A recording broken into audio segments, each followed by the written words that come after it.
Hello, ఈరోజు మనము dry దొండకాయ మసాలా కర్రీ చేసుకుందాం.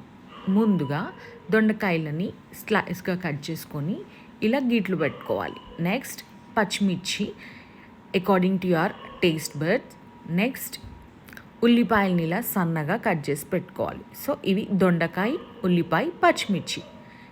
ఇప్పుడు ఎలా చేసుకుందామో చూసేద్దాం. ముందుగా స్టవ్ ఆన్ చేసుకొని కడాయి పెట్టుకొని ఆయిల్ వేసి దొండకాయలని మంచిగా ఫ్రై చేసుకుందాం. ఒక మీడియం ఫ్లేమ్లో పెట్టుకొని బాగా మంచిగా మగ్గబెట్టుకుందాం. సో అవి మగ్గినాక ఒక ప్లేట్లో తీసుకొని అదే కడాయిలో జీలకర్ర, లవంగాలు, యాలకులు, చెక్క వేసుకొని ఫ్రై అయినాక పచ్చిమిర్చి, ఉల్లిపాయలు వేయాలి.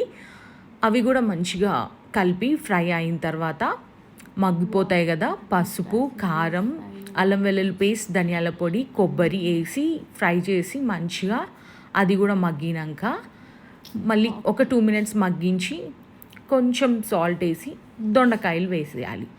దొండకాయలని కూడా మంచిగా కలిసేంత వరకు బాగా కలిపేసుకొని మళ్ళీ మూత పెట్టుకుందాం. ఇప్పుడు మంచిగా మగ్గిపోయి ఆ మసాలా అంతా దొండకాయలకు పట్టేస్తుంది. కలిపిన తర్వాత కొంచెం గరం మసాలా, తర్వాత నా ఫేవరెట్ కొత్తిమీర నేను ఎక్కువగా వేస్తాను. అయిన తర్వాత ఇప్పుడు మన డ్రై దొండకాయ మసాలా కర్రీ రెడీ అయిపోయింది. అంకుల్, ఎలా ఉంది దొండకాయ మసాలా? బాగుంది. బాగుందా? చాలా బాగుందా? చాలా బాగుంది, సూపర్. శాండీ, ఎలా ఉంది కర్రీ? కర్రీ చాలా బాగుంది.